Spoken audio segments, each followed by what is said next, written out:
The lantern's glow. In the quaint village of Eldermoor, where twinkling stars hung like jewels in the night sky, old legends whispered through the winds. Among these, the tale of the lantern keeper haunted the residents. It was said that at the stroke of midnight during the harvest moon, a ghostly figure roamed the fields with a lantern that glowed a sinister green. Many who encountered the keeper never returned the same, or at all. Emily, a spirited newcomer, had moved to Eldermoor only months earlier. Drawn to the village's rustic charm and unearthly beauty, she quickly dismissed the ghost stories as mere folklore. One fateful autumn evening, emboldened by a mix of curiosity and bravado, she decided to unravel the mystery. Handing out invites to a gathering, she encouraged her friends to join her for a midnight venture. Come on, everyone. Let's see what all these spooky tales are really about. As the clock struck 12, Emily and her friends, a tight-knit group of 4, gathered by the edge of the village, where the fog rolled in thick and heavy. The harvest moon hung low, casting an eerie light on the landscape. With lanterns of their own, they marched into the fields, laughter bubbling over their nervousness. I'll bet you $100 we won't see anything.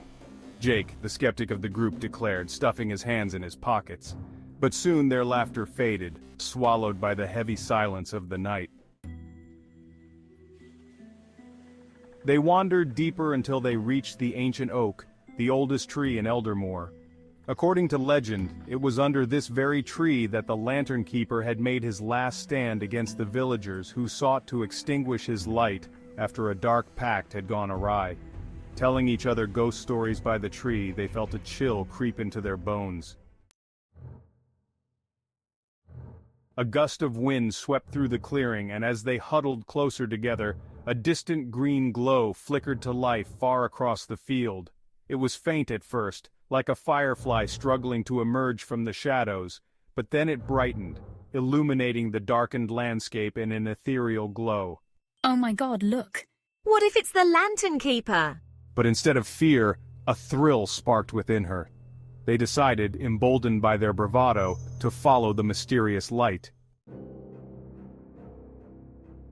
As they approached, the air turned frigid, and the once vibrant field became a desolate expanse, the grass dying beneath the apparition's presence.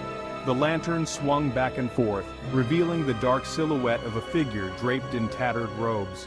The newcomer held the lantern high, casting long, ominous shadows that danced grotesquely on the ground. When they were mere feet away from the keeper, the light flickered violently, revealing a twisted face, eyes glowing like embers filled with sorrow. Why do you disturb my watch? A voice rasped, echoing as though spoken from the depths of the earth. The group huddled together, fear overtaking their bravado. We didn't mean any harm. We just wanted to know. The lantern keeper stepped closer, the light growing ever more intense. Know the price of curiosity, child. Long ago I was just like you, full of dreams, unafraid to seek the hidden paths, but knowledge comes at a cost. Suddenly a gust of wind swept through the field, sending their lanterns flickering out. Shadows enveloped them, the laughter of the wind turning into soft whispers, twisted echoes of their own doubts and fears.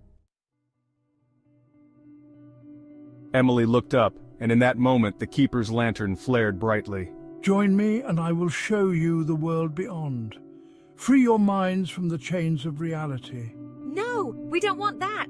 But the other 3 were entranced, stepping forward as if in a trance. The glow of the lantern bathed them in otherworldly light, their faces blending into expressions of longing and gravity. Sensing the danger, Emily pushed back, trying to grasp them. Jake, Anna, don't go! She yelled, but it was too late. Before her eyes they began to fade, the keeper's lantern swallowing them whole. No. She cried out, scrambling back, but she too felt the pull of the light, an intense desire to step into the unknown.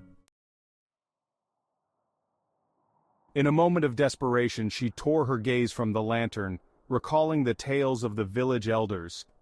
Gathering her courage, Emily turned and sprinted away from the glowing figure, running toward the safety of the tree, where the shadows seemed less ominous. With each footfall she fought the lethargy seeping into her being. She barely reached the oak when the